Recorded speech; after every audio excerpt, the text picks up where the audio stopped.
Hello, hello, hello, greetings, salutations, konnichiwa, and every other form of greeting across this vast, marvelous multiverse. I am Matsu Quinox. This is Horace, and welcome back, my dear scholars, to the study.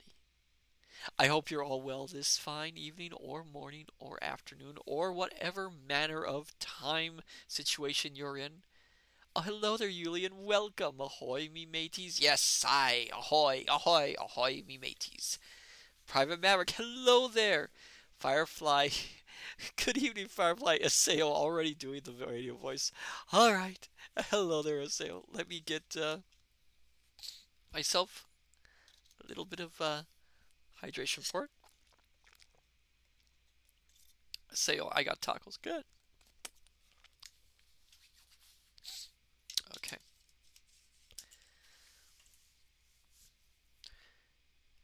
Hello there, all you fine scholars.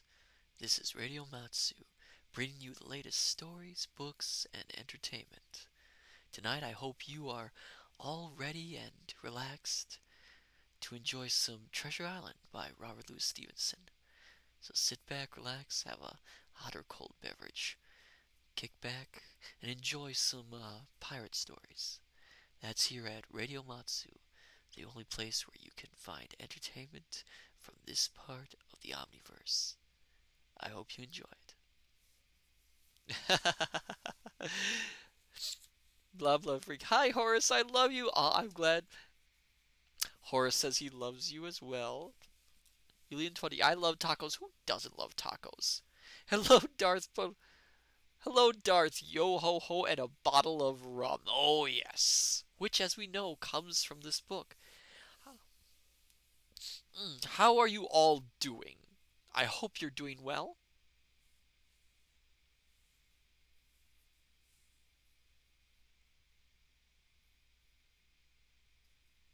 For myself, I've been doing okay. Today hasn't been bad. Did a little bit of work in the study. Did some other work, and everything's going all right, I suppose. Say, oh wait, does a horse have tiny paper legs and ribbon arms? Well, he does have legs and arms. Yes, those are his legs and arms.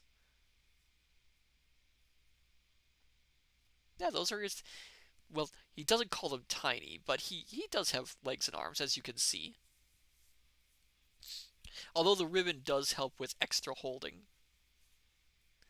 No, those are others. Sorry, Horace. Darth, besides it being so bloody hot, I'm good. Oh, I'm sorry it's hot.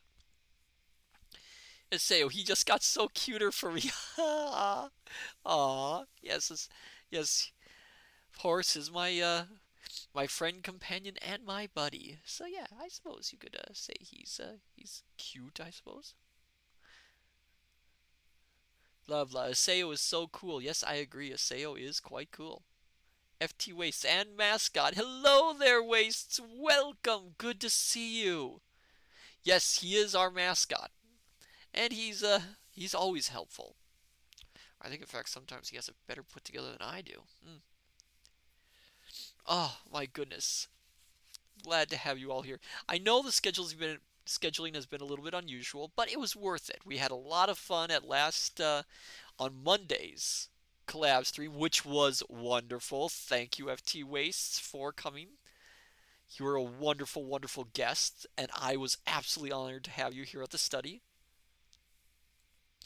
Julian20, you and FT Wastes did a good job. I credit it all to Wastes. He was amazing. Tonight, though, we are going to be doing more reading stream. We'll be reading more Treasure Island by Robert Louis Stevenson. We're past the halfway point, actually. Two ways. Hey, you were a fantastic host and came up with the topic. Well, I can't take full credit. Say you both were awesome.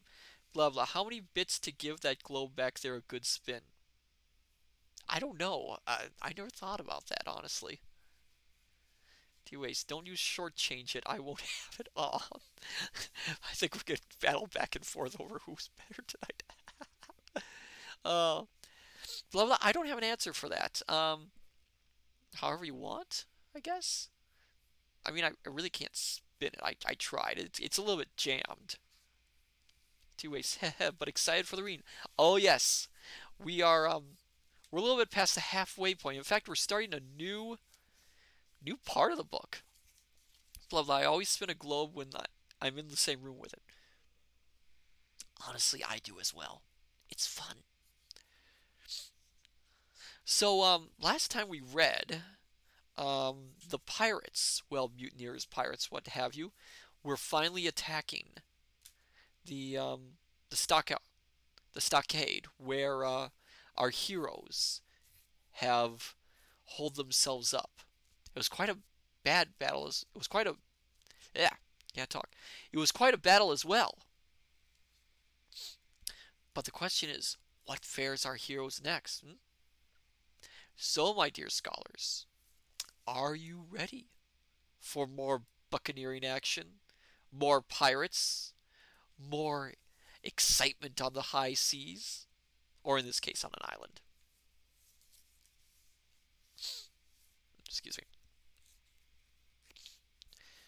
My omniversal allergies are acting up a little bit tonight, so bear with me.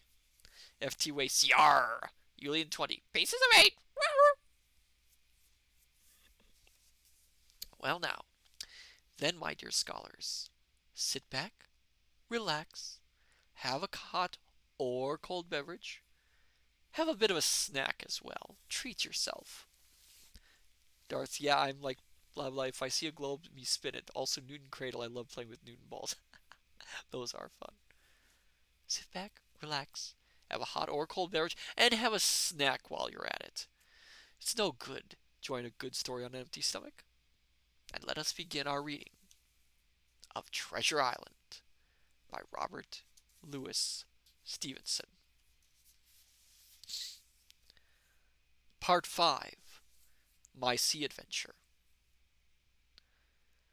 Chapter 22, How My Sea Adventure Began. There was no return of the mutineers, not so much as another shot out of the woods. They had got their rations for that day, as the captain put it, and we had the place to ourselves, and a quiet time to overhaul the wounded and get dinner. Squire and I cooked outside in spite of the danger, and even outside we could hardly tell what we were at, for horror of the loud groans that reached us from the doctor's patients. Out of the 8 men who had fallen in the action, only 3 still breathed. That one of the pirates who had been shot at the loophole, Hunter, and Captain Smollett, and of the first 2 were as good as dead. The mutineer, indeed, died under the doctor's knife. And Hunter, do what we could, never recovered consciousness in this world. He lingered all day, breathing loudly like the old buccaneer at home in his Apoplectic fit, but the bones of his chest had been crushed by the blow, and his skull fractured in falling, and some time in the following night, without sign or sound, he went to his Maker. As for the captain, his wounds were grievous indeed, but not dangerous. No organ was fatally injured. Anderson's ball, for it was Job that shot him first, had broken his shoulder blade, ouch, and touched the lung, not badly. The second had only torn and displaced some muscles in the calf. He was sure to recover, the doctor said, but in the meantime, and for weeks to come, he must not walk nor move his arm, nor so much as speak when he could help it. Well, that's gonna be difficult, wouldn't you think? My own accidental cut across the knuckles was a flea bite. Dr. Livesey patched it up with plaster and pulled my ears for me into the bargain. After dinner, the squire and the doctor sat by the captain's side a while, in consolation, and when they had talked to their heart's content, it being then a little past noon, the doctor took up his hat and pistols, girt on a cutlass, put the chart in his pocket, and with a musket over his shoulder, crossed the palisade on the north side, and set off briskly through the trees. Gray and I were sitting together at the far end of the blockhouse, to be out of earshot of our officers consulting, and Gray took his pipe out of his mouth, and fairly forgot to put it back again, so thunderstruck he was at this occurrence. "Why, in the name of Davy Jones," said he, "is Dr. Livesey mad?" "Why, no," says I. "He's not the last of this crew for that, I take it." "Well, shipmate," said Gray, "mad he mustn't, he may not be, but if he's not, you mark my words, I am." "I take it," replied I, "the doctor has his idea, and if I am right, he's going now to see Ben Gunn." One moment, scholars.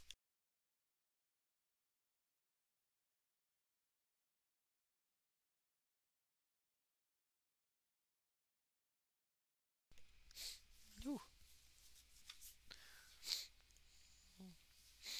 I was right, as appeared later, but in the meantime, the house, being stifling hot, and the little patch of sand inside the palisade ablaze with midday sun, I began to get another thought into my head, which was not by any means so right.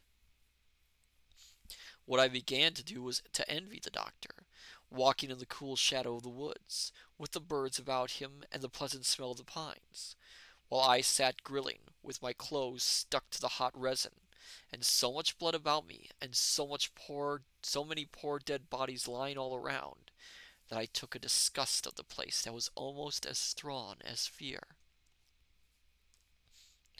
All the time I was washing out the blockhouse, and then washing up the things from dinner, this disgust and envy kept growing stronger and stronger, till at last, being near a bread bag, and no one then observing me, I took the first step towards my escapade, and filled both pockets of my coat with biscuit.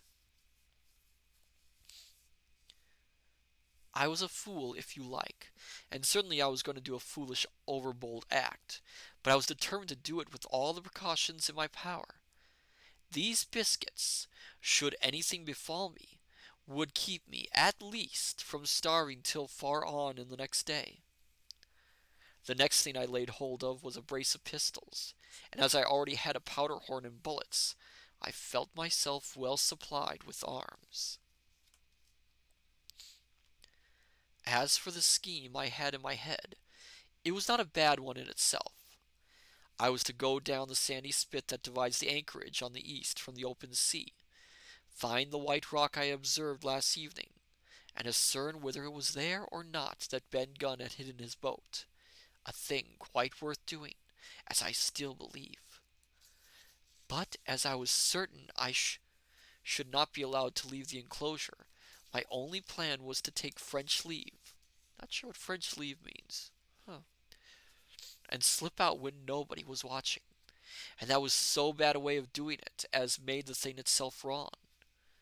But I was only a boy, and I had made my mind up.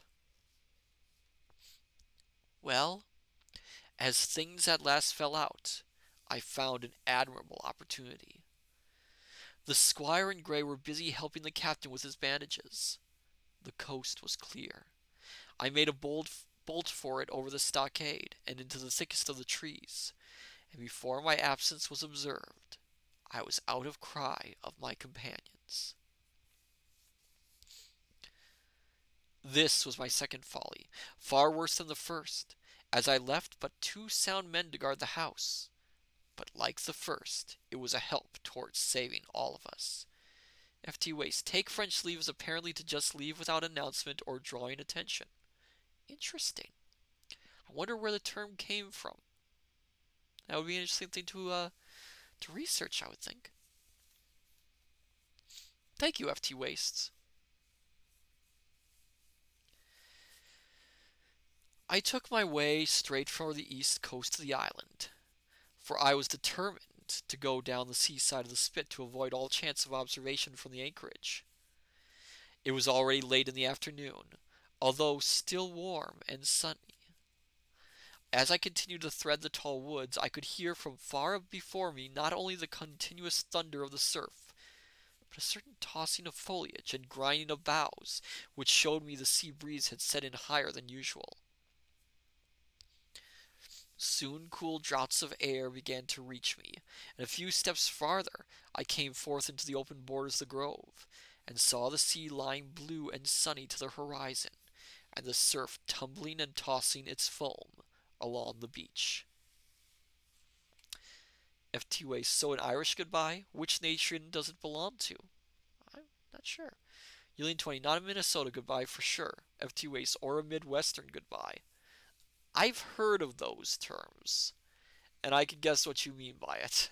Yes, apparently it is not.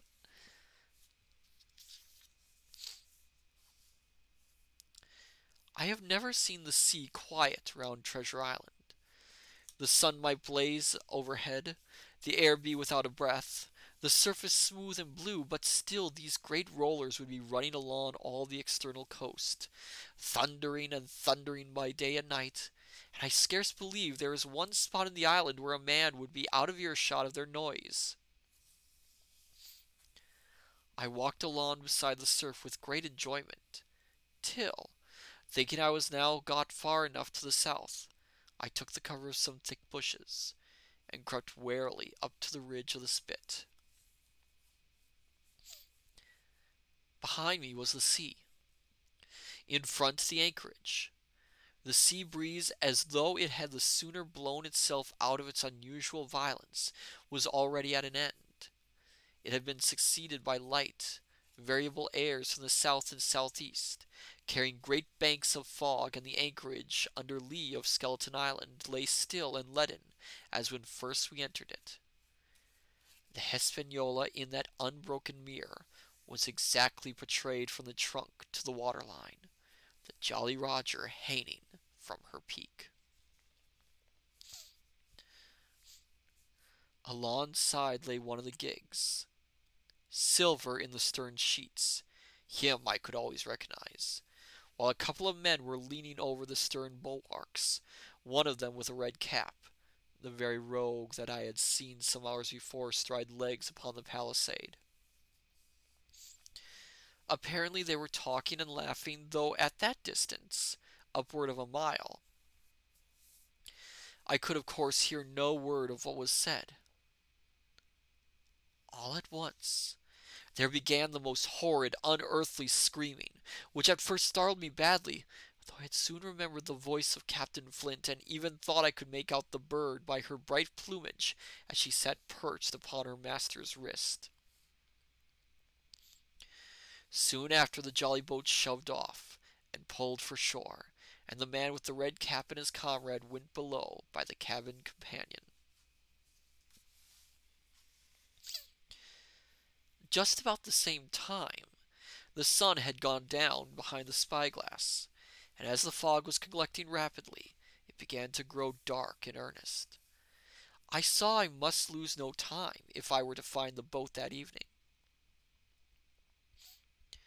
The white rock, visible enough above the brush, was still some eighth of a mile further down the spit, and it took me a goodish while to get up with it, crawling often on all fours among the scrub.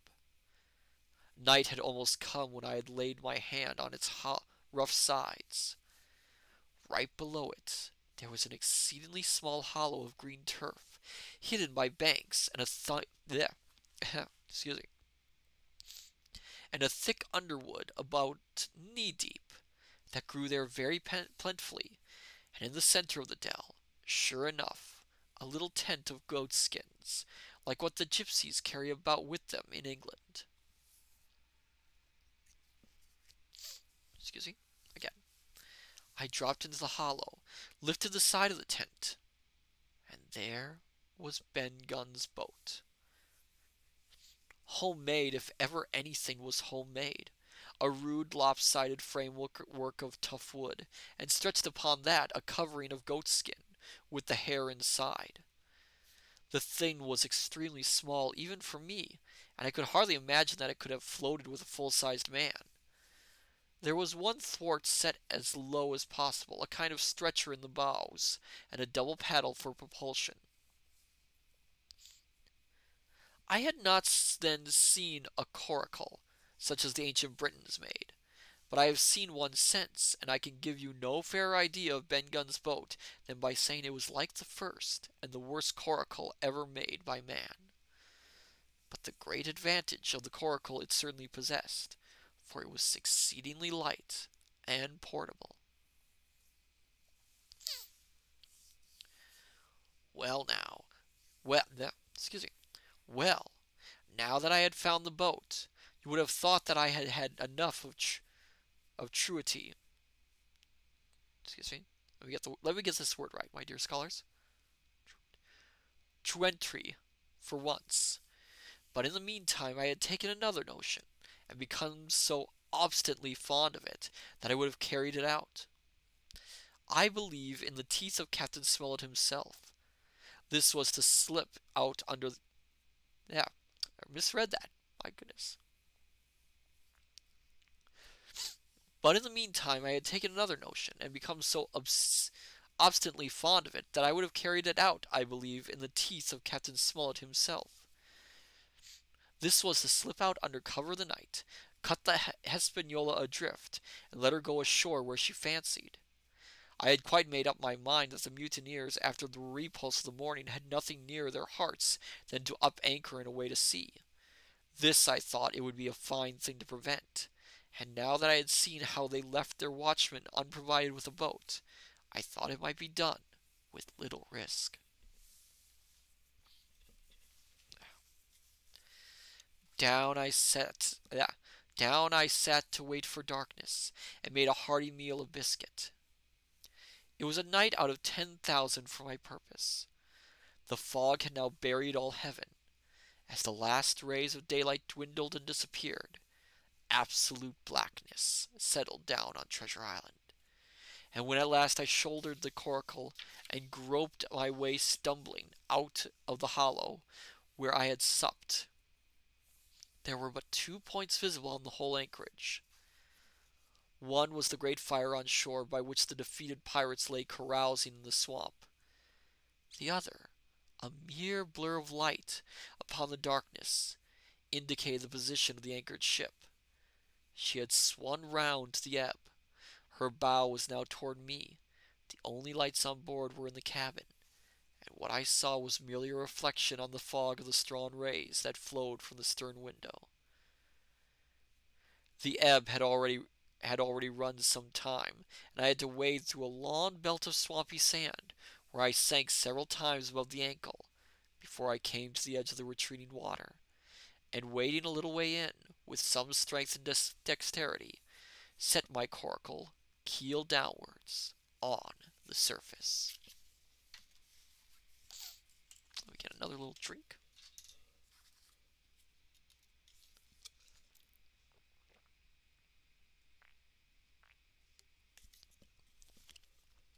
I can't tell if Jim is brave or foolhardy or a bit of both.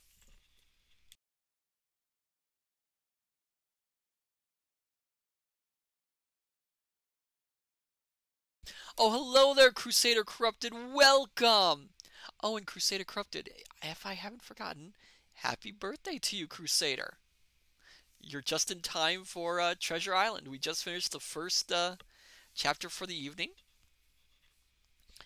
and we are going to continue with the next chapter. So you know what? You could consider this a birthday reading for you, I suppose. Yes, I suppose right. T-Waste, I think it's a mix. Everyone is at that age. I wouldn't know. I mean, I've been like this forever, so no, I don't know what it's like at that age. Yulian 20, happy birthday. Yes, indeed. Yes, indeed.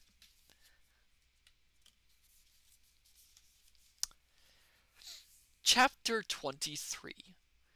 The Ebb Tide Returns. The coracle, as I had ample reason to know before I was done with her, was a very safe boat for a person of my height and weight, both buoyant and clever in a seaway. But she was the most cross-grained, lopsided craft to manage. Do as you please, she always made more leeway than anything else. And turning round and round was the maneuver she was best at. Even Ben Gunn himself has admitted that she was queer to handle till you knew her way. Certainly I did not know her way. She turned in every direction but the one I was bound to go. The most part of the time we were broadside on, and I am very sure I never should have made the ship at all but for the tide.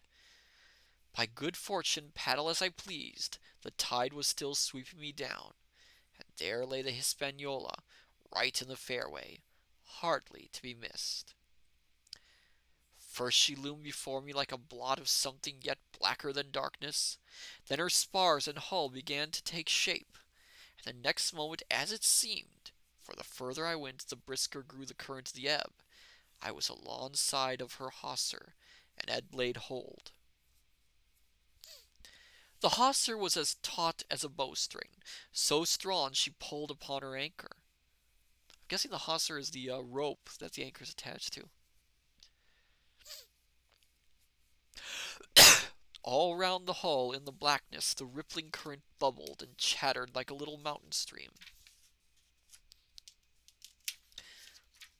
Just making sure I got the page right. One cut with my sea gully, and the Hispaniola would go humming down the tide. So far, so good. But it next occurred to my recollection that a taut hawser suddenly cut is a thing as dangerous as a kicking horse. 10 to 1, if I were so foolhardy as to cut the Hispaniola from her anchor, I and the coracle would be knocked clean out of the water. This brought me to a full stop, and if fortune had not again particularly favored me, I should have had to abandon my design. Darth, Crusader Corrupted, wish you a happy birthday. I do. Good birthday. You have had. Oh, I get it. It took me a moment to get that. Oh my goodness.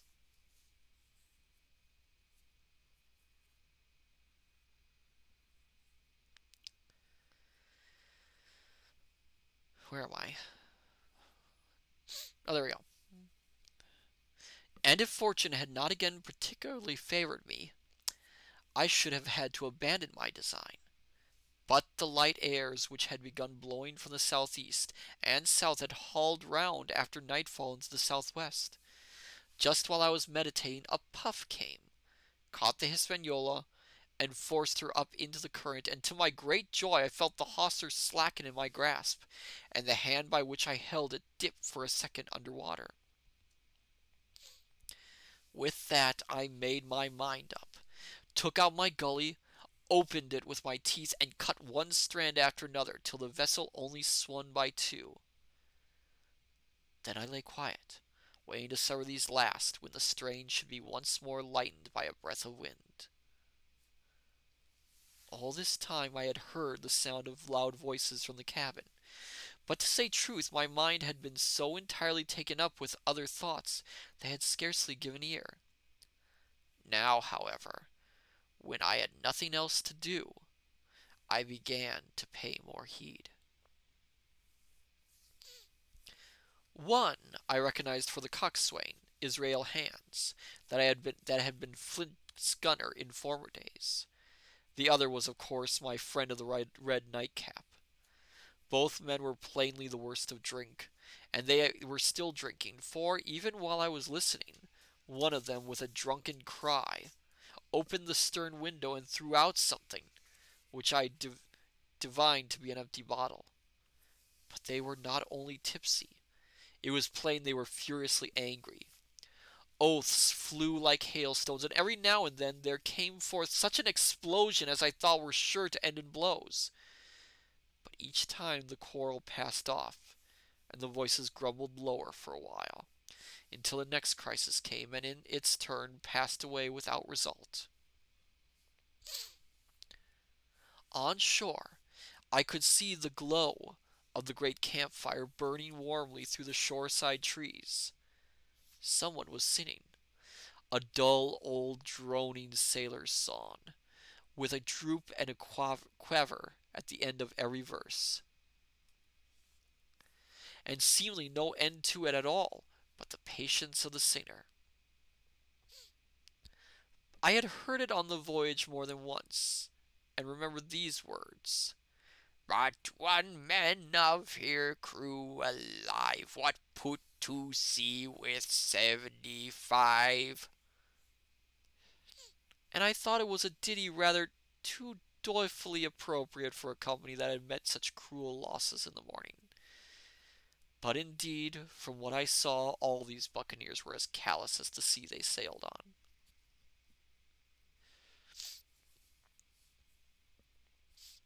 At last, the breeze came. The schooner sidled and drew nearer in the dark. I felt the hawser slacken and once more, and with a good tough effort, cut the last fibers through. The breeze had but little action on the coracle, and I was almost instantly swept against the bows of the Hispaniola.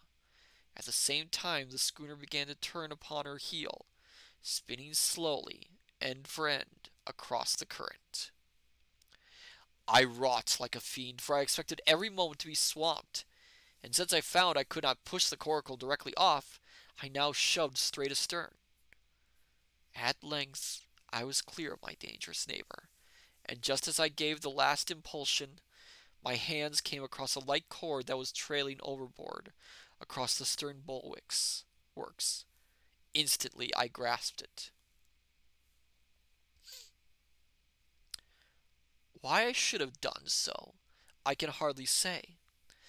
It was at first mere instinct, but once I had it in my hands and found it fast, curiosity began to get the upper hand, and I determined I should have one look through the cabin window. I pulled in hand over hand on the cord, and when I judged myself near enough, rose at infinite risk to about half my height, and thus commanded the roof and a slice of the interior of the cabin. By this time, the schooner and her little consort were gliding pretty swiftly through the water. Indeed, we had already fetched up level with the campfire. The ship was talking, as sailors say, loudly, treading the innumerable ripples with an incessant weltering splash, and until I got my eye above the window sill, I could not comprehend why the watchman had taken no alarm. One glance, however, was sufficient, and it was only one glance that I durst take from that unsteady skiff. It showed me Hans and his companion, locked together in deadly wrestle, each with a hand upon the other's throat.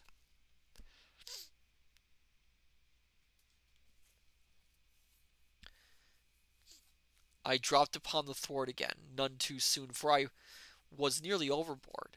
I could see nothing for the moment but these two furious and crimson faces, swaying together under the smoky lamp, and I shut my eyes to let them grow once more familiar with the darkness.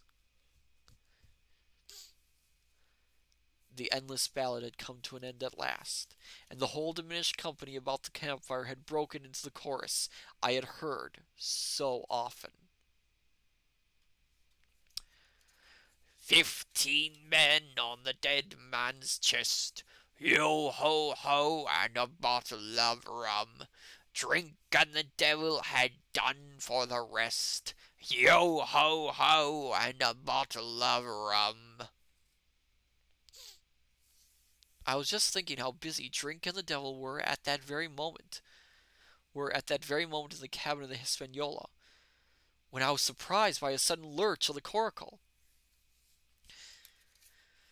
At the same moment she yawned sharply and seemed to change her course.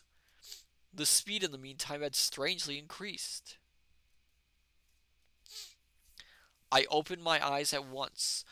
All round me were little ripples, combing over with a sharp bristling sound and slightly phosphorescent. The Hispaniola herself, a few yards in whose wake I was still being whirled along, seemed to stagger in her course, and I saw her spars toss a little against the blackness of the night. Nay, as I looked longer, I made sure she also was wheeling to the southward. I glanced over my shoulder, and my heart jumped against my ribs.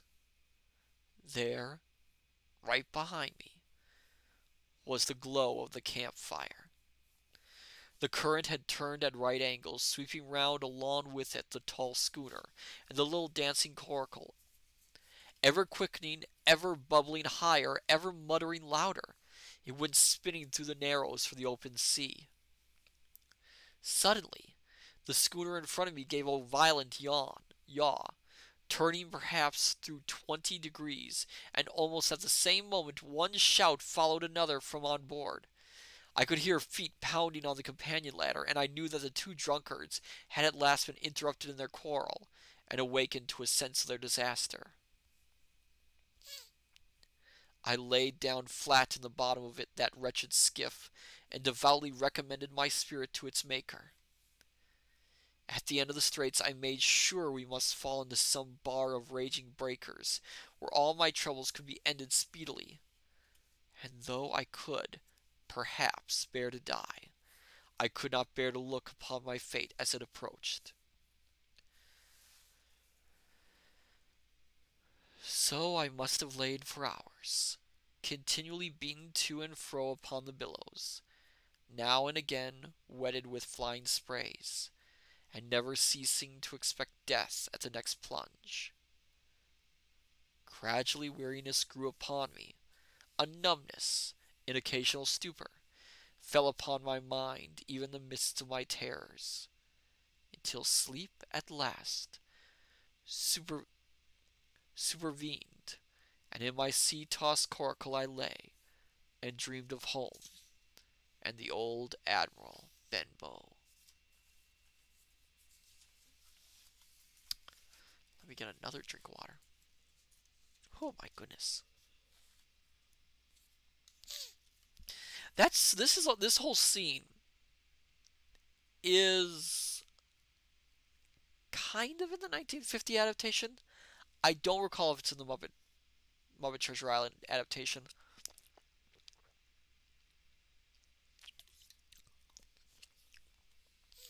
In the 1950 version, Jim does travel back to the Hispaniola in Ben Gunn's boat. However, in that version, it's to secure some last-minute provisions. And, well, Jim ends up in quite a bit of trouble. I don't know if they'll do that in this story or not. So this whole bit where he actually cuts the anchor off the ship is not in the 1950 Disney adaptation, which I find fairly interesting. Excuse me. So let us continue.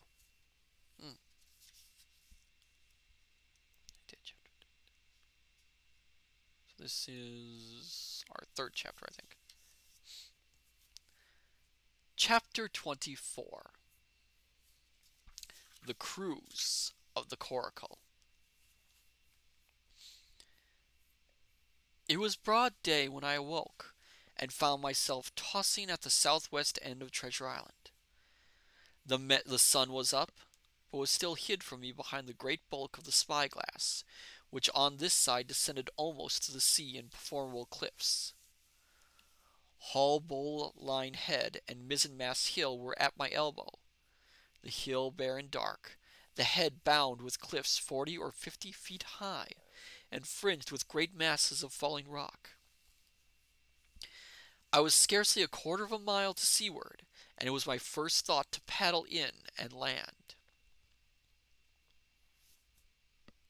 Excuse me. That notion was soon given over. Among the fallen rocks the breakers spouted and bellowed. Loud reverberations, heavy sprays flying and falling, succeeded one another from second to second, and I saw myself, if I ventured nearer, dashed to death upon the rough shore, or spending my strength in vain to scale the beetling crags. Nor was that all, for crawling together on flat tables of rock, or letting themselves drop into the sea with loud reports, I beheld huge, slimy monsters. Soft snails, as it were, of incredible bigness, 2 or 3 scores of them together, making the rocks to echo with their barkings. Snails barking?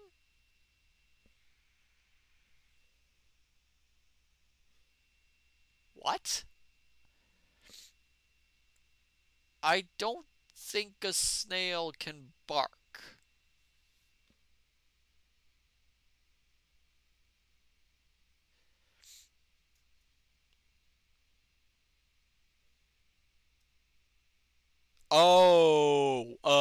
Yeah, the next paragraph.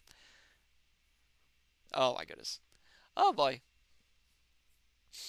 I have understood since that I've understood since that yeah, I've understood since that they were sea lions and entirely harmless. How do you mistake a sea snail for a sea lion?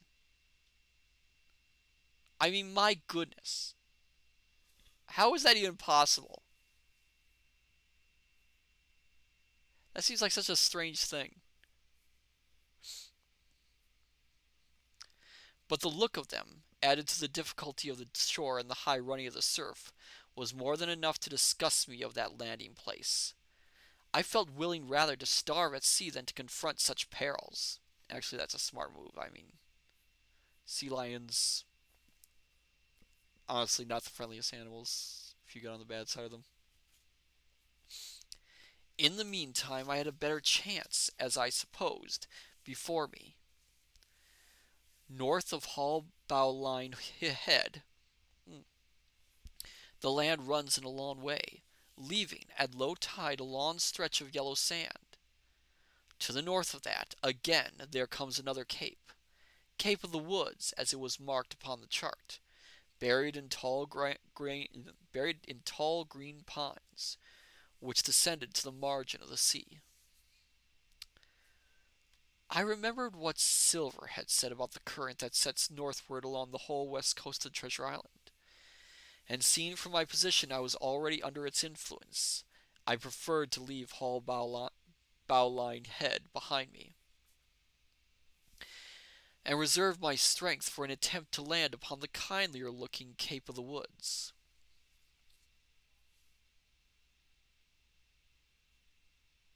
Give me 1 second, scholars. I shall be right back.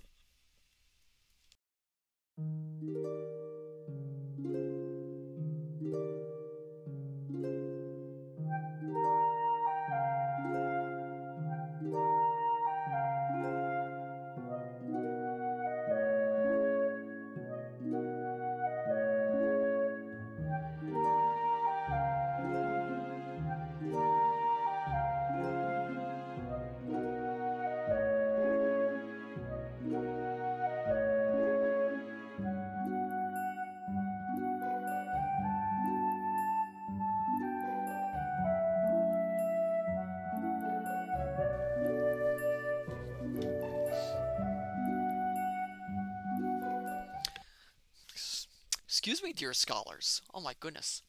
Thought I heard a sound from outside the study door. Ended up it was a book squid that had latched itself onto the doorknob. Managed to dislodge it with a broom, so everything's fine. Excuse me. Now where were we? There was a great smooth swell upon the sea, the wind blowing steady and gently from the south. There was no contrariety between that and the current, and the billows rose and fell unbroken. Had it been otherwise, I must long ago have perished. But as it was, it is surprising how easily and securely my little and light boat could ride. Often as I still lay at the bottom and kept no more than an eye above the gunwale, I would see a big blue summit heaving close above me, yet the coracle would but bounce a little, dance as if on springs, and subside on the other side into the little trough as lightly as a bird. I began after a little to grow very bold, and set up to try my skill at paddling. But even a small change in the disposition of the weight would produce violent changes in the behavior of the coracle, and I had hardly moved before the boat, giving up at once her gentle dancing movement, ran straight down a slope of water so steep that it made me giddy, and struck her nose with a spout of spray deep into the side of the next wave. I was drenched and terrified, and fell instantly back into my old position, whereupon the coracle seemed to find her head again, and led me as softly as before among the billows. It was plain she was not to be interfered with, and at that rate, since I could in no way influence her course, what hope had I left of reaching land? I began to be horribly frightened, but I kept my head for all that. First, moving with all care, I gradually bailed out the coracle with my sea cap.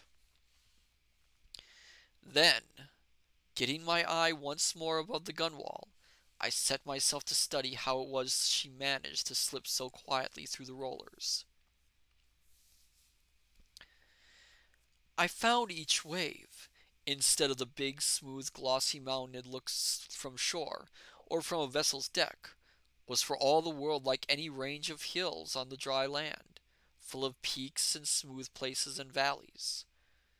The coracle, left to herself, turning from side to side, threaded, so to speak, her way through these lower parts, and avoided the steep slopes and higher, toppling summits of the wave.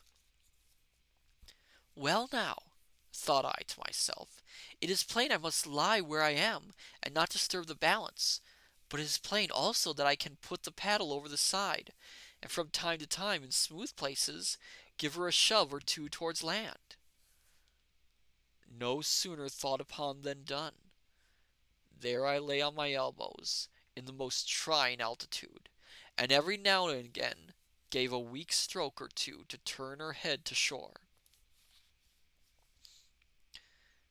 It was very tiring and slow work, yet I did visibly gain ground, and as we drew near the Cape of the Woods, though I saw I must infallibly miss that point, I had still made some 100 yards of easting. I was indeed close in. I could see the cool green tree tops swaying together in the breeze, and I felt sure I should make the next promontory without fail. Excuse me. It was high time, for I now began to be tortured with thirst. The glow of the sun from above, its thousandfold reflection from the waves, the sea water that fell and dried upon me, caking my very lips with salt, combined to make my throat burn and my brain ache.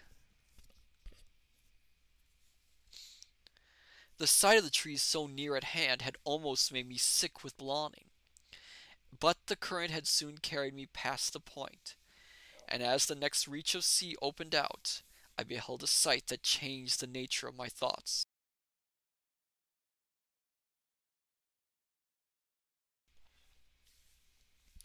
Right in front of me, not half a mile away, I beheld the Hispaniola under sail. I made sure, of course, that I should be taken, but I was so distressed for want of water that I scarce knew whether to be glad or sorry at the thought, and long before I had come to a conclusion, surprise had taken either possession of my mind, and I could do nothing but stare and wonder. The Hispaniola was under her mainsail and 2 jibs, and the beautiful white canvas shone in the sun like snow or silver. When I first sighted her, all her sails were drawing. She was lying a course about northwest, and I presumed the men on board were going round the island on their way back to the anchorage. Presently she began to fetch more and more to the westward, so that I thought they had sighted me, and were going about in chase. At last, however, she fell right into the wind's eye, was taken dead aback, and stood there a while helpless, with her sails shivering. "Clumsy fellows," said I. "They must still be drunk as owls." Why would an owl be drunk? Odd saying. Let me just position myself better. And I thought how Captain Smollett would have set them skipping. Meanwhile, the schooner gradually fell off, and filled again upon another tack, sailing swiftly for a minute or so, and brought up once more dead in the wind's eye. Again and again was this repeated. To and fro, up and down, north, south, east, and west, the Hispaniola sailed by swoops and dashes, and at each repetition ended as she had begun, with idly flapping canvas. It became plain to me that nobody was steering, and if so, where were the men? Either they were dead drunk or had deserted her, I thought, and perhaps if I could get on board I might return the vessel to her captain. The current was bearing coracle and schooner southward at an equal rate. As for the latter's sailing, it was so wild and intermediate, and she hung each time so long in irons, that she certainly gained nothing. If she did not even lose, if only I dared to sit up and paddle, I made sure that I could overhaul her. The scheme had an air of adventure that inspired me, and the thought of the water breaker beside the fore companion doubled my growing courage. Up I got, was welcomed almost instantly by another cloud of spray, but this time stuck to my purpose, and set myself with all my strength and caution to paddle after the unsteered Hispaniola. Once I shipped a sea so heavy that I had to stop and bail, with my heart fluttering like a bird.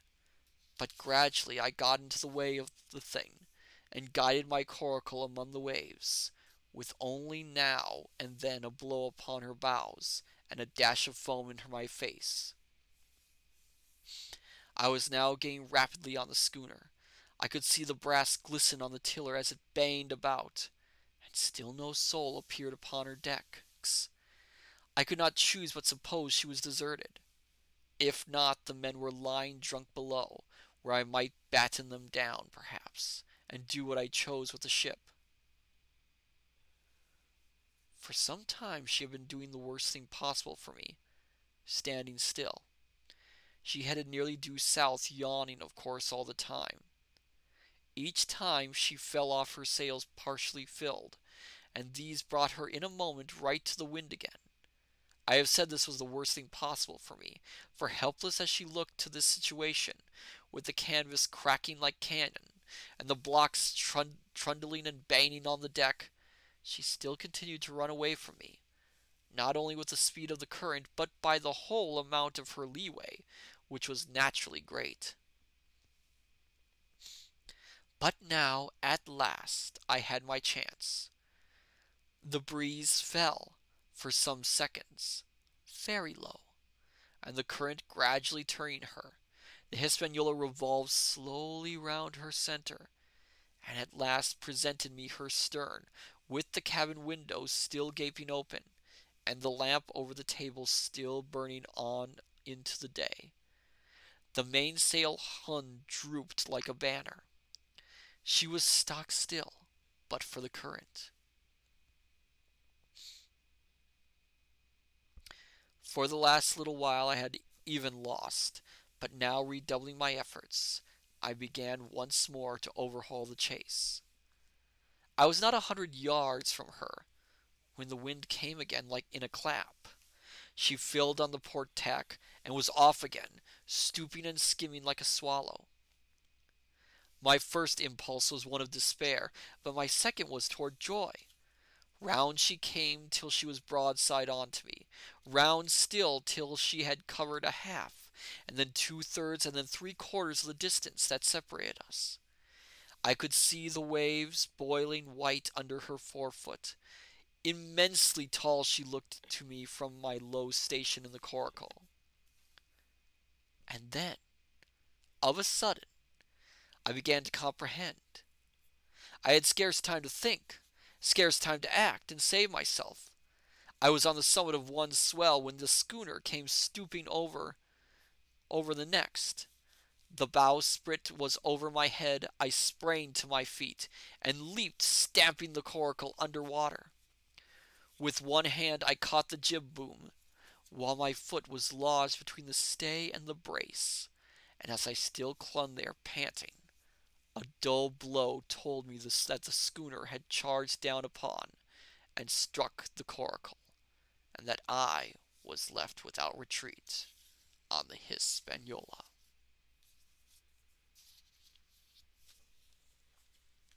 Oh my goodness.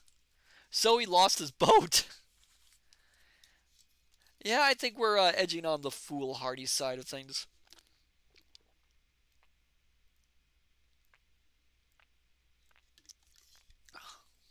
Mm, had to get some more water. Mm. Well, this is certainly exciting.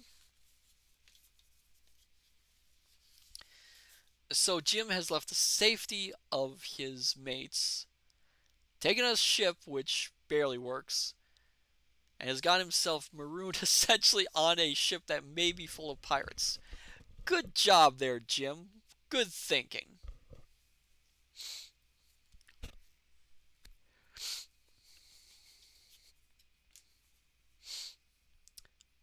Chapter 25. I Strike the Jolly Roger.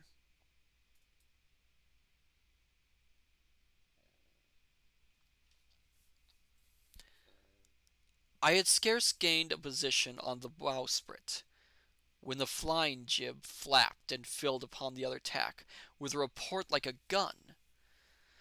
The schooner trembled to her keel under the reverse, but next moment, the other sail still drawing, the jib flapped back again and hung idle.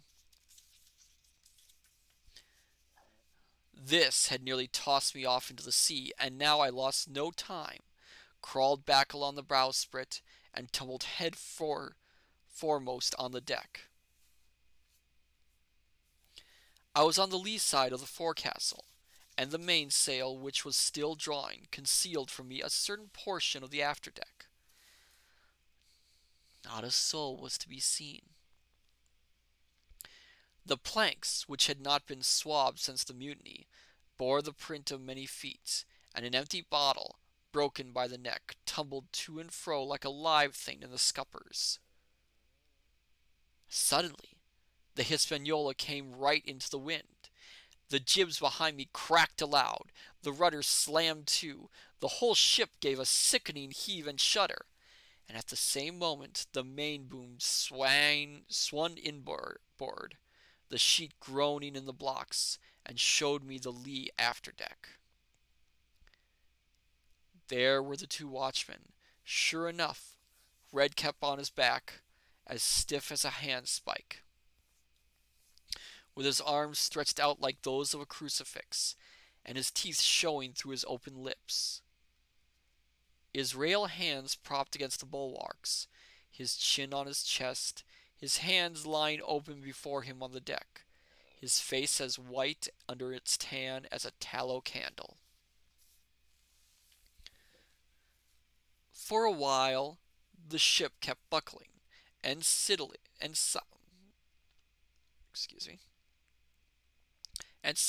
like a vicious horse. I almost said vicious house. That'd be an interesting idea. Like a vicious horse, the sails filling now on one tack, now on another, and the boom swinging to and fro till the mast groaned aloud under the strain. Now and again, too, there would come a cloud of light sprays over the bulwark, and a heavy blow of the ship's bows against the swell.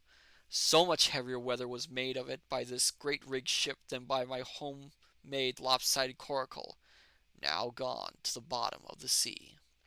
You know, he did bust Ben Gunn's boat. How is he going to explain that to poor Ben Gunn?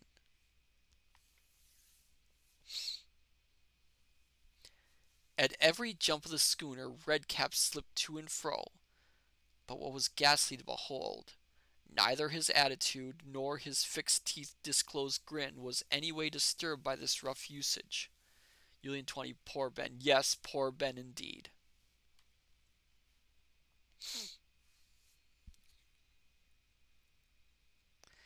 At every jump, too, Hans appeared still more to sink into himself, and settled down upon the deck, his feet sliding ever the farther out, and the whole body canting towards the stern, so that his face became little by little hid from me, and at last I could see nothing beyond his ear and the frayed rinlet of one whisker.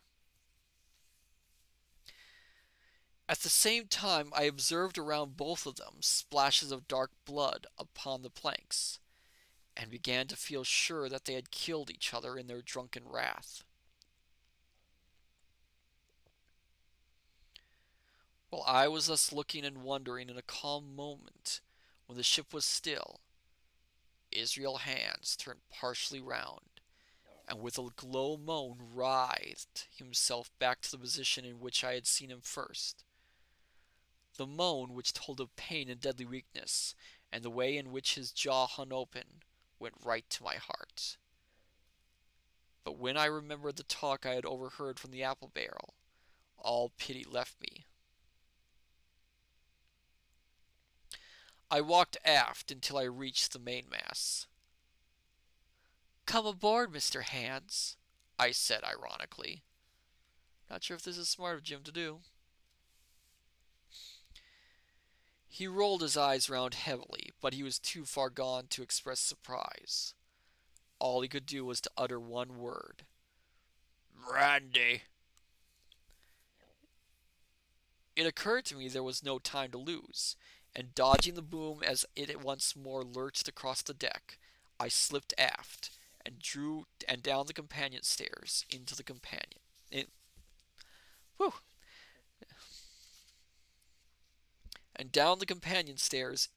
cabin.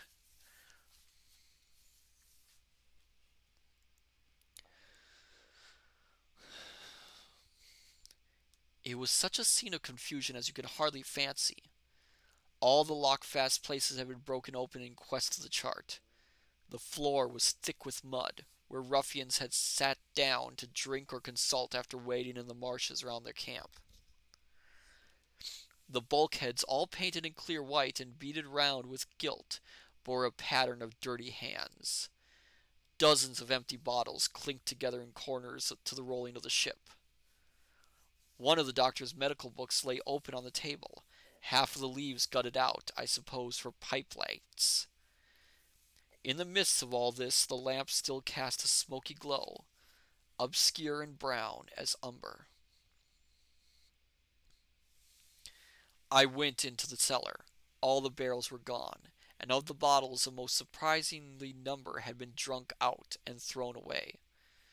Certainly, since the mutiny began, not a man of them could ever have been sober.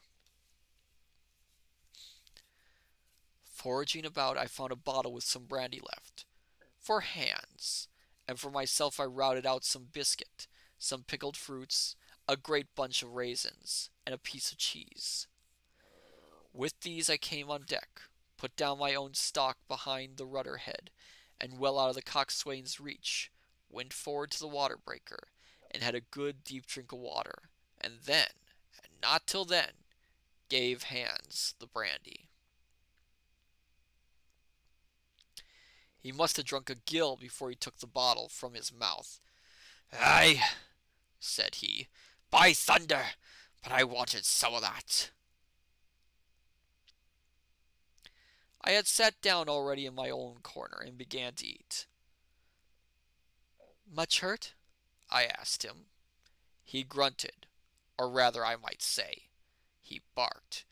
"If that doctor was aboard," he said, "I'd be right enough in a couple of turns, but I don't have no manner of luck, you see, and that's what's the matter with me. As for that swab, he's good and dead, he is," he added, indicating the man with the red cap. "He weren't no seaman anyhow, and where might you have come from?" One moment, I need another drink of water.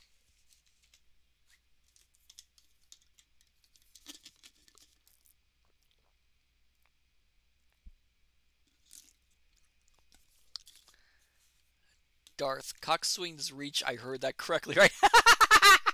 I meant coxswains. Oh my goodness. Oh my goodness. No, no. This is a nice place. No, no.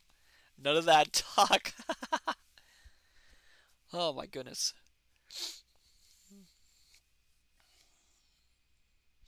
Well, said I, I've come aboard to take possession of this ship, Mr. Hans, and you'll please regard me as your captain until further notice. He looked at me sourly enough, but said nothing. Some of the color had come back into his cheeks, though he still looked very sick, and still continued to slip out and settle down as the ship banged about. By the by, I continued, I can't have these colors, Mr. Hans, and by your leave I'll strike 'em. Better none than these. And again, dodging the boom, I ran to the color lines, handed down their cursed black flag, and chucked it overboard. God save the king, said I, waving my cap, and there's an end to Captain Silver. Darth, hey, I'm a Sith Lord. I don't know how to be good. I'm pure evil. Suppose that's fair enough, yes.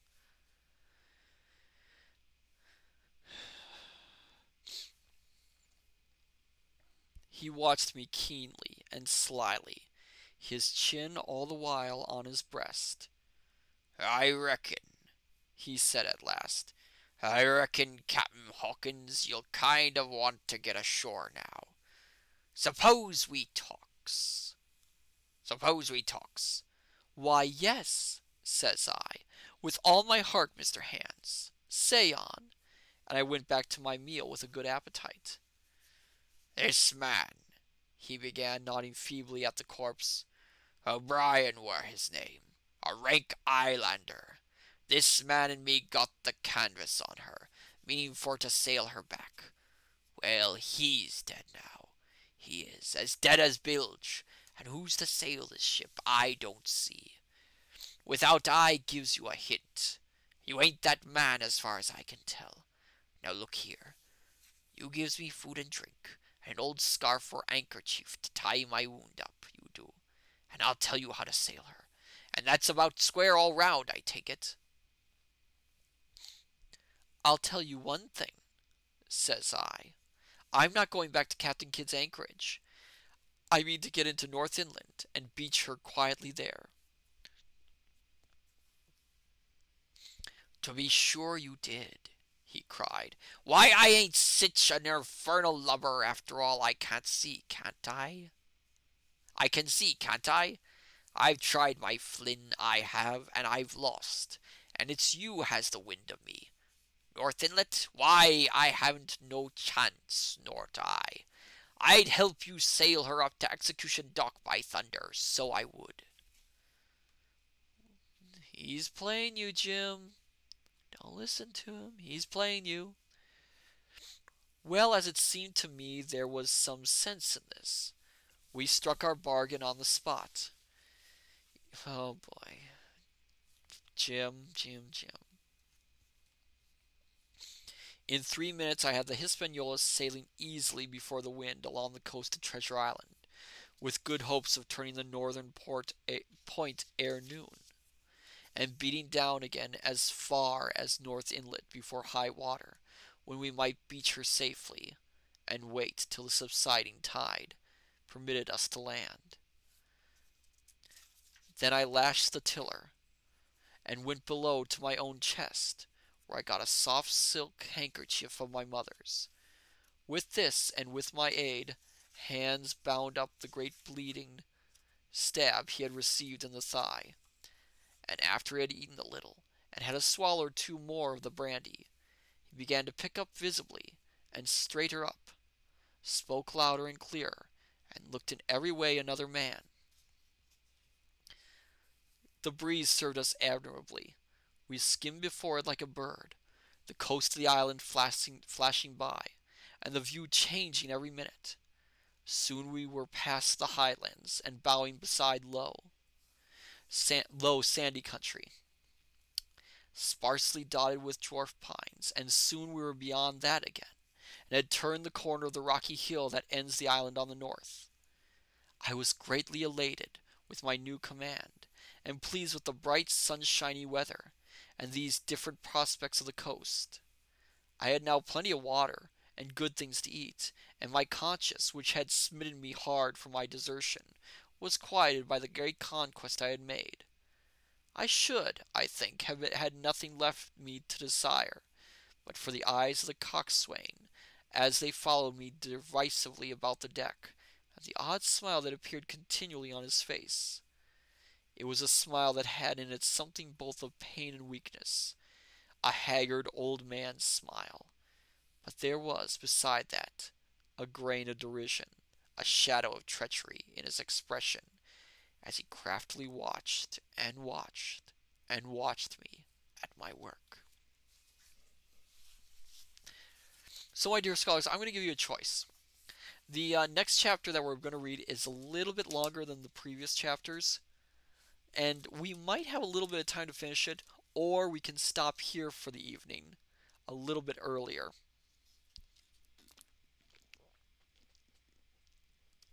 What say you, my dear scholars? Should we do one more chapter, even if it is a little bit longer?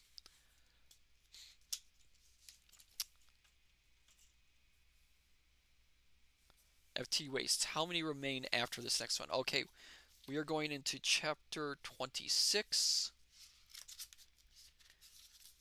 And there is 34 chapters in all.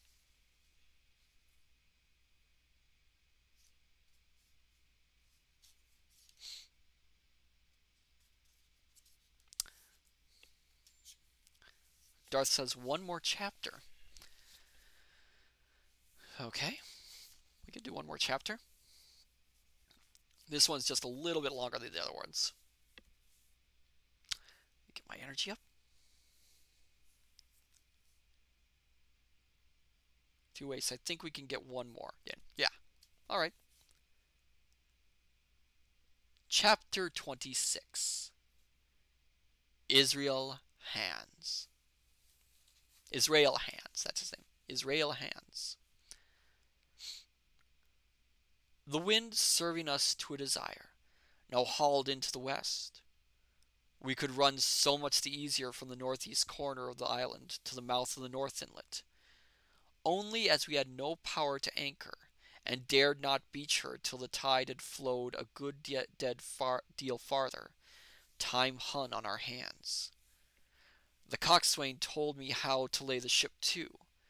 After a good many trials I succeeded, and we both sat in silence over another meal. "Captain," said he at length with that same uncomfortable smile, "here's my old shipmate, O'Brien. Suppose you was to heave him overboard. I ain't particular as a rule, and I don't take no blame for settling his hash, but I don't reckon him ornamental now, do you?" "I'm not strong enough, and I don't like the job, and there he lies for me," said I. "This here's an unlucky ship, this Hispaniola, Jim," he went on, blinking. "There's a power of men been killed in this Hispaniola, a sight o' poor seamen dead and gone since you and me took the ship to Bristol. I never seen such dirty luck." "Not I.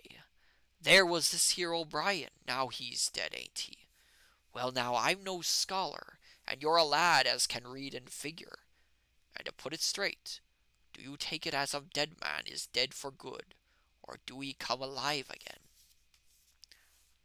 He's got to be doing something with Jim. I mean, he's got to be using Jim at this point. It's too obvious. "You can kill the body, Mr. Hands, but not the spirit. You must know that already," I replied. "O'Brien there is in another world and may be watching us." "Ah!" says he. "Well, that's unfortunate. Appears as if killing parties was a waste of time. Howsoever, spirits don't reckon for much, by what I've seen. I'll chance it with the spirits, Jim. And now you've spoken up free, and I'll take it kind if you'd step down into that there cabin and get me Shiver my timbers, I can't hit the name out a while. On it, well, you get me a bottle of wine, Jim. This here brandy's too strong for my head. Now, the coxswain's hesitation seemed to be unnatural, and as for the notion of his preferring wine to brandy, I entirely disbelieved it. The whole story was a pretext.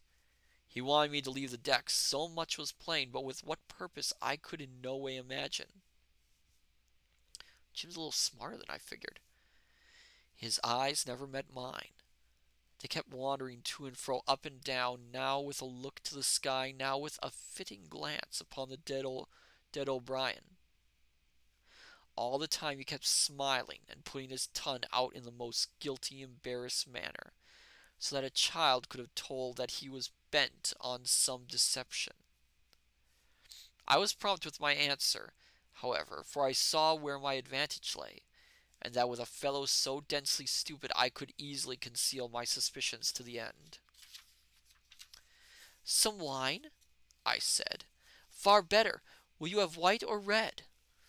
"Well, I reckon it about the blessed same to me, shipmate," he replied, "so it's strong and plenty to it. What's the odds?" "All right," I answered. "I'll bring you some port, Mr. Hands, but I'll have to dig for it." With that I scuttled down the companion with all the noise I could, slipped off my shoes, ran quietly along the sparred gallery, mounted the forecastle ladder, and popped my head out of the fore companion. I knew he would not expect to see me there, yet I took every precaution possible, and certainly the worst of my suspicions proved too true. He had risen from his position to his hands and knees, and though his leg obviously hurt him pretty sharply when he moved, for I could hear him stifle a groan, yet it was at a good rattling rate that he trailed himself across the deck. At half a minute he had reached the port scuppers and picked out of a coil of rope a long knife, or rather a short dirk, discolored to the hilt with blood. He looked upon it for a moment, thrusting forth his underjaw, tried the point upon his hand, and then hastily concealing it in the bosom of his jacket, trundled back again into his old place against the bulwark. This was all that I required to know. Israel could move about. He was now armed, and if he had been at so much trouble to get rid of me, it was plain I was meant to be the victim. What he would do afterwards, whether he would try to call right across the island from North Inlet to the camp among the swamps, or whether he would fire Lon Tom, trusting that his own comrades might come first to help him, was of course more than I could say. Yet I felt sure that I could trust him in one point, since in that our interests jumped together, and that was in the disposition of the schooner. We both desired to have her stranded safe enough in a sheltered place, and so that when the time came she could be got off again with as little labor and danger as might be, and until that was done I considered that my life would certainly be spared. While I was thus turning the business over in my mind, I had not been idle with my body. I had stolen back to the cabin, slipped once more into my shoes, and laid my hand at random on a bottle of wine, and now with this for an excuse, I made my reappearance on the deck. Hands lay as I had left him, all fallen together in a bundle, and with his eyelids lowered, as though he was too weak to bear the light. He looked up, however, at my coming, and knocked the neck off the bottle, like a man who had done the same thing often, and took a good swig with his favorite toast of "Here's luck." Then he lay quiet for a little, and then pulling out a stick of tobacco, begged me to cut him a quid. "Cut me a junco, that," says he, "for I haven't no knife, and hardly strength enough, so be as I had. Ah, Jim, I reckon I've missed stays. Cut me a quid, as I'll likely be the last, lad, for I'm for my lawn home and no mistake.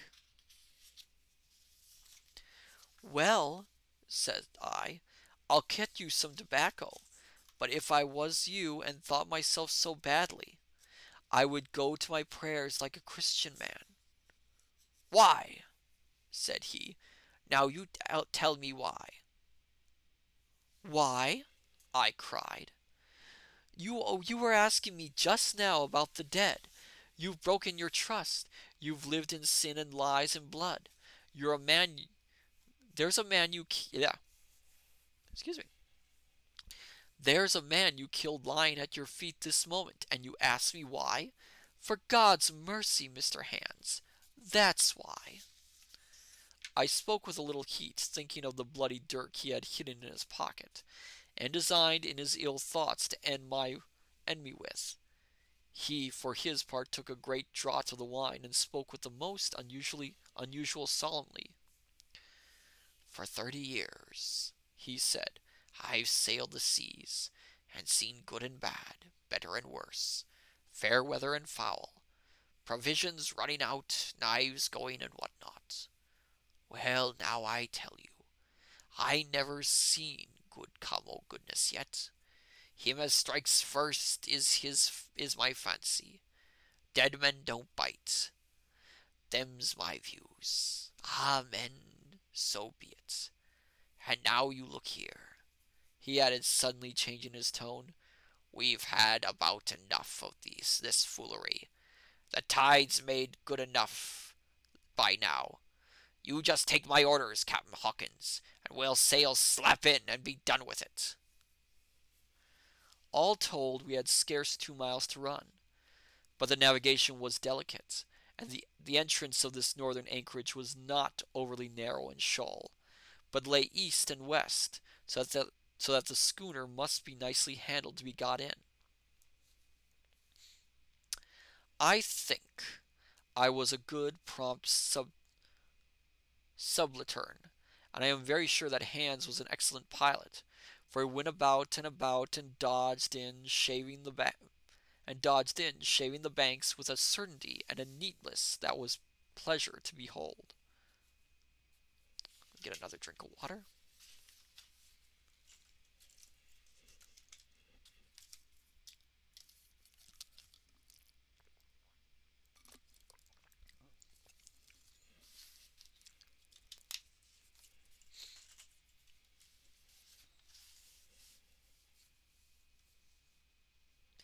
Scarcely had we passed the heads before the land closed around us. The shores of North Inlet were as thickly wooded as those of the southern anchorage, but the space was longer and narrower, and more like what in truth it was, the estuary of a river. Sorry, I'm tripping over my words. Darth, I want to know who named the weapon dirk that way. That is a good question. I'm not sure where the term dirk comes from. I do know a dirk is a larger manner knife, or a smaller blade, if you want to put it that way.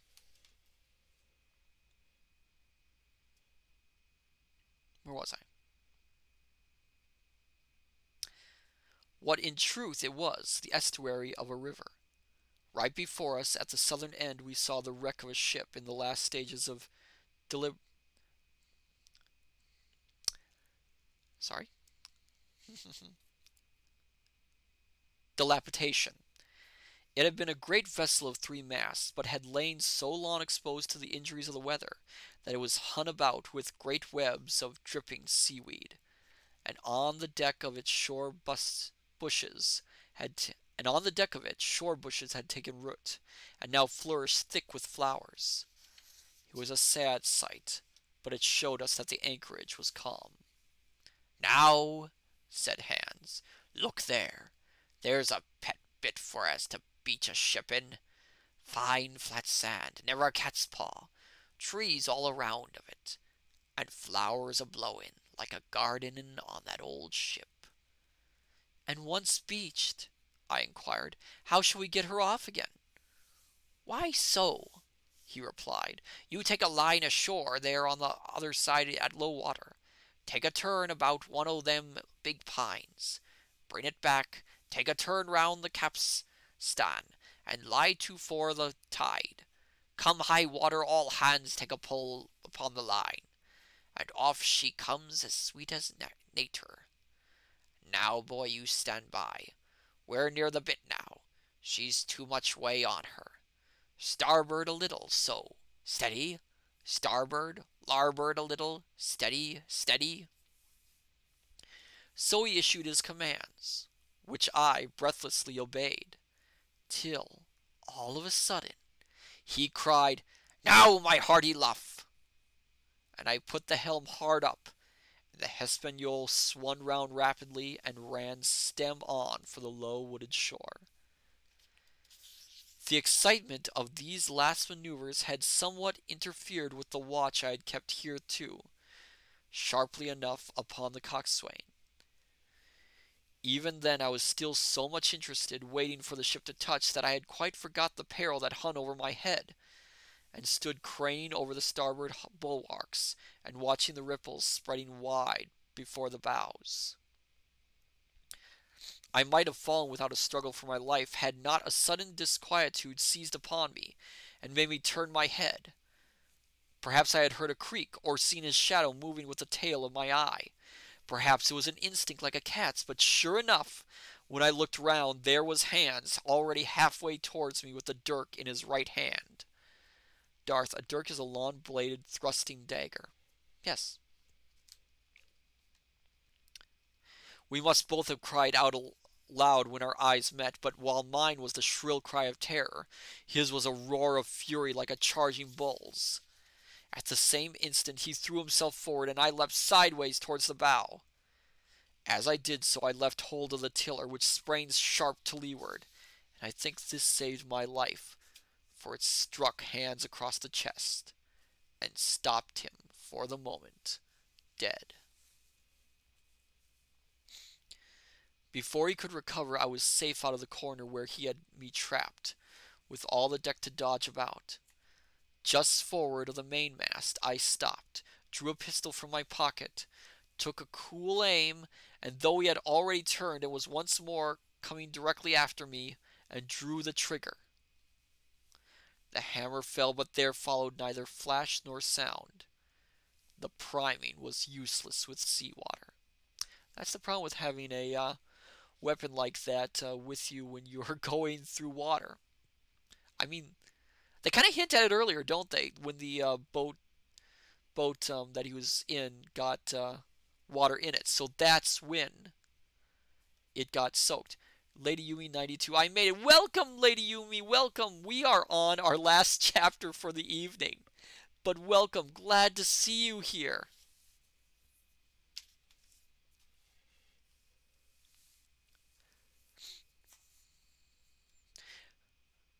I curse myself for my neglect.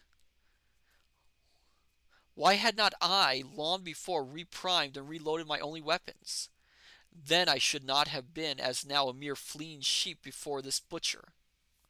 Private Maverick, yeah, black powder was easily susceptible to water. Lady Yumi, never too late. Yes, indeed.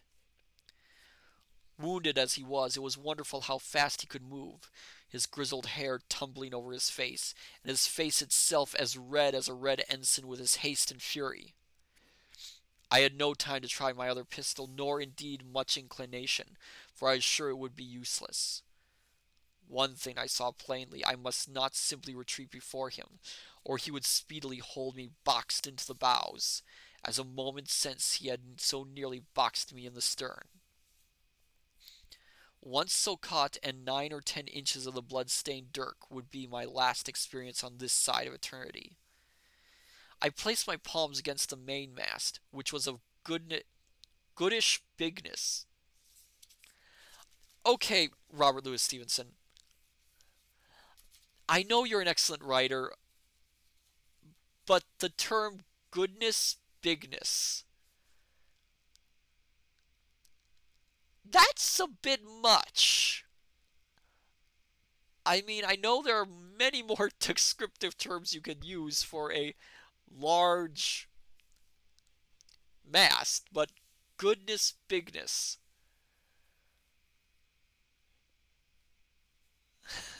That is Darth. Yeah, I'll stick my trusty lightsaber. That would be more useful, honestly. Lady, you mean fancy words? They're magic man. I'm a magic man? Julian 20. Goodness bigness. Yes, goodness bigness. Darth, that's something I'd have said. He's saying the mast is goodness bigness. I it I get it. It's a decent descriptive, but it's a little bit unusual to say the least. FTUA's pirates don't big words. That's no good. Julian 20. I want a shirt with that on it. I will make a note of that. I will make a note of that. Maybe I will. Maybe there shall be a shirt that says goodness bigness or something with that on it.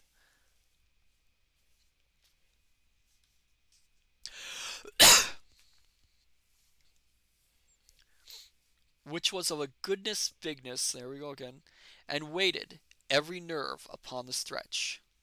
Union 20, ooh, you can have a shop with sayings. That might be a good idea, actually. I'll have to think about it. Horace, make a note of that. We might have to open up a shop in the study. I mean, everyone likes little shops, don't they? Seeing that I meant to dodge, he also paused, and a moment or two passed in feints on his part, and corresponding movements upon mine. It was such a game as I had often played at home upon the rocks of Black Hill Cove, but never before, you may be sure, with such a wildly beating heart as now. Firefly's sayings are good in stickers. That is an excellent idea, stickers. Still, as I say, it was a boy's game, and I thought I would hold my own at it against an elderly seaman with a wounded thigh. Indeed, my courage had begun to rise so high that I allowed myself a few darting thoughts on what would be the end of the affair, and while I saw certainly that I could spin it out for long, I saw no hope of any ultimate escape. Well, while things stood thus, Yumi and coffee mugs. Coffee mugs are always a good idea. Suddenly the Hispaniola struck, staggered, ground for an instant in the sand, and then, swift as a blow, canted over to the port side, till the deck stood at an angle of 45 degrees, and about a puncheon of water splashed into the scupper holes, and lay in a pool between the deck and bulwark. We were both of us capsized in a second, and both of us rolled almost together into the scuppers, the dead redcap, with his arms still spread out, tumbling stiffly after us. That is quite a mental image. So near were we, indeed, that my head came against the coxswain's foot with a crack that made my teeth rattle. Blow and all, I was the first afoot again, for hands had got involved with the dead body. Okay. The sudden canting of the ship had made the deck no place for running on.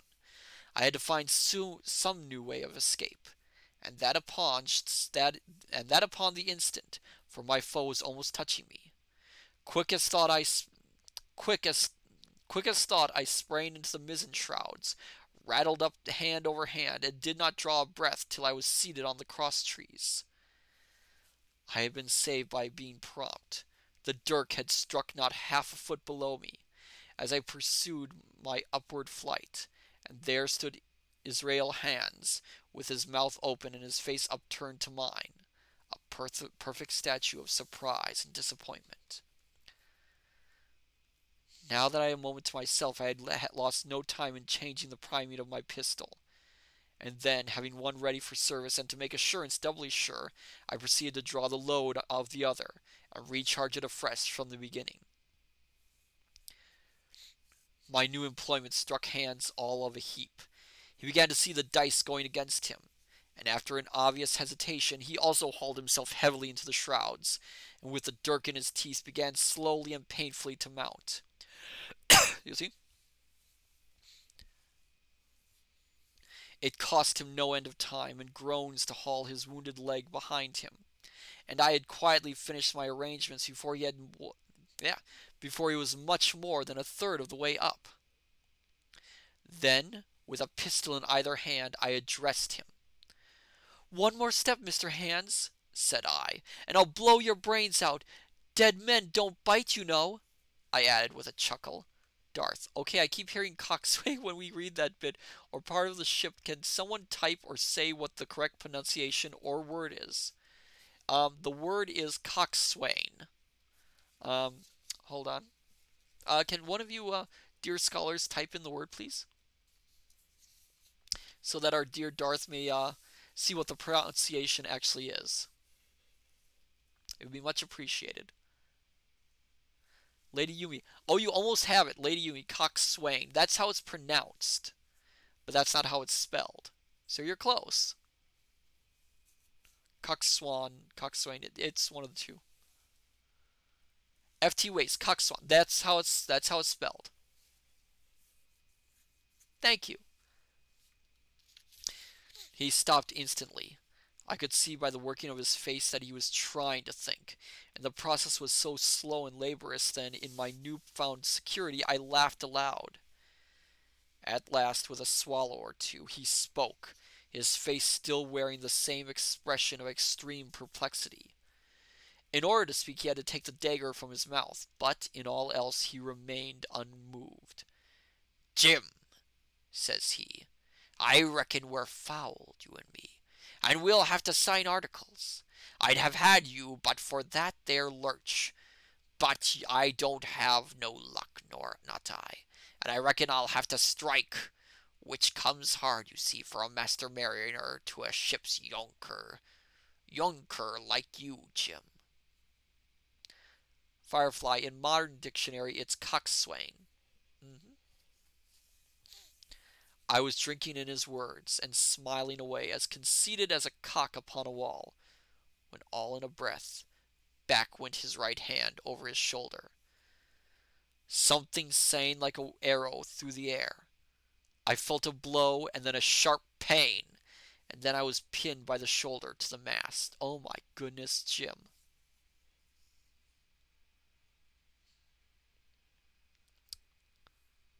In the horrid pain and surprise of the moment, I scarce can say it was my own volition, and I am sure it was without a conscious aim. Both my pistols went off, and both escaped out of my hands.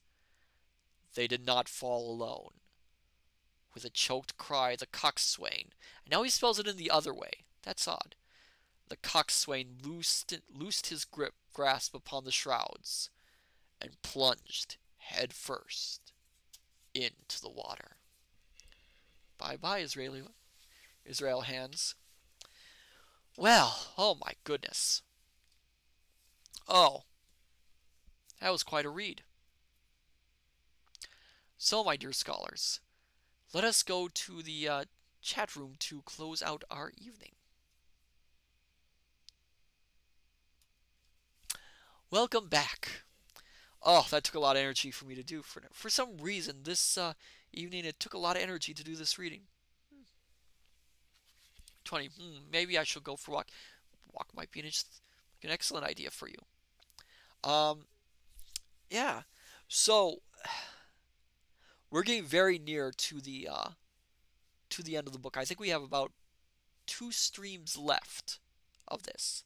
T-Ways, hey, we appreciate your taking time to read. Thank you. Oh, you are very welcome.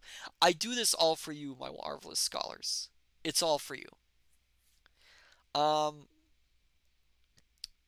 I don't have much else to say about this other than what's up for next week. Next week, if everything goes according to plan, that is always the important thing. Next week, next Tuesday, we'll be playing more A Little to the Left for the DLC. We still have many puzzles to go through in that one. Lady Yumi, I'm just here for story time. Ah, well, I'm glad you're here. And next Thursday, we'll be reading more of Treasure Island. 5 more chapters, if I can manage, of course. um, yes. What other announcements? Oh, let's see. Uh, I am now on Threads. I am under Matsu Quinox, so if you are a part of that little service, you can find me there. Um, that idea of the mugs with sayings intrigues me, so I might have to look into that. I might have to seriously look into that. Um, but other than that, let's see if there is anyone we can raid tonight. Oh my goodness. After this, I think I shall have to rest a little.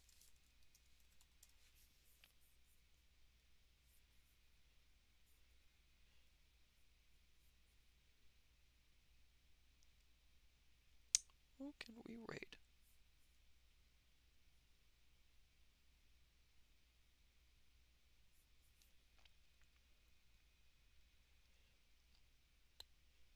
Hmm. Oh, good night, Jewelry Jelly. Let's see if there's anyone reading.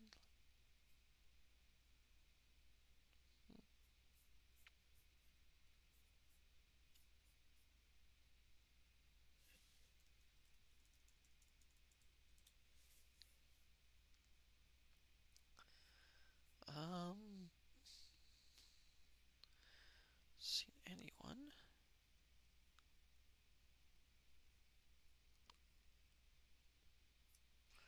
1 second. I'm gonna check something quick.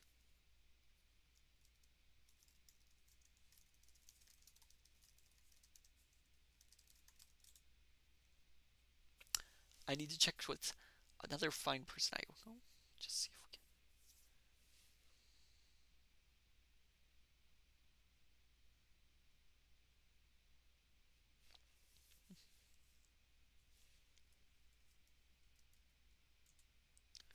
Darth. Oh wait, I just noticed Horace blinks.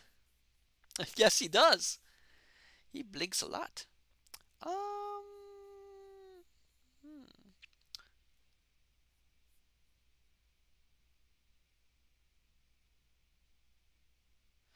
You know what? Let's visit index page. She is playing Unpacking, which is an interesting little game. So, I say unto you, my dear scholars, good evening, good morning, good afternoon. Till we meet each other again at the study. Take care, and I shall see you next time. Until then, bye bye.